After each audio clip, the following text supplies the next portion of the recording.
நம்ம ஆட்சிக்கு வந்த அடுத்த நிமிஷம் என்ன செய்ய போறேன்னு சொல்றேன்.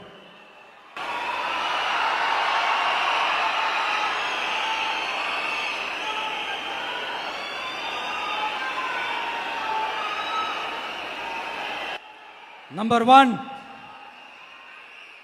தமிழ்நாட்டில் இருக்கிற எல்லா குடும்பங்களுக்கும் உறுதுணையா இருக்கத்தான் நாம் அரசியலுக்கே வந்தோம். அந்த எண்ணத்தோட வெளிப்பாடு தான் நம்மளோட ஒவ்வொரு குடும்பத்திற்குமான உத்தரவாதம். 200 யூனிட் கட்டணமில்லா மின்சாரம்.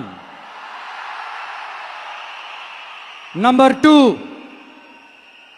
என்னோட பாட்டி, அம்மா, அக்கா, தங்கச்சிங்க எல்லாரும் தமிழ்நாட்டில் எல்லா இடத்துக்கும் அனைத்து அரசு பேருந்துகளிலும் கட்டணம் இல்லாமலே போகலாம்.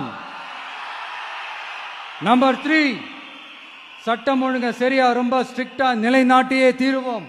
அதோட வெளிப்பாடா பெண்கள் பாதுகாப்புக்கான மிக கடுமையான சிறப்பு சட்டம் கொண்டு வரப்படும்.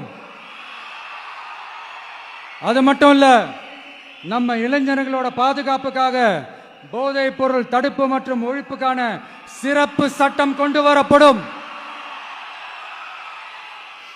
And I will visit one district headquarters, that is the collector's office of Tamil Nadu, to meet the public of that particular district and receive their petitions.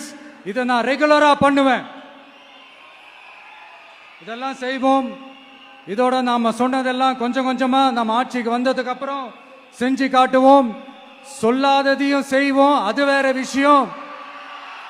ஆனா இப்போ நம்மளால செய்யறத செய்ய முடிஞ்சதை மட்டும் இப்போதைக்கு நான் சொல்லியிருக்கிறேன்.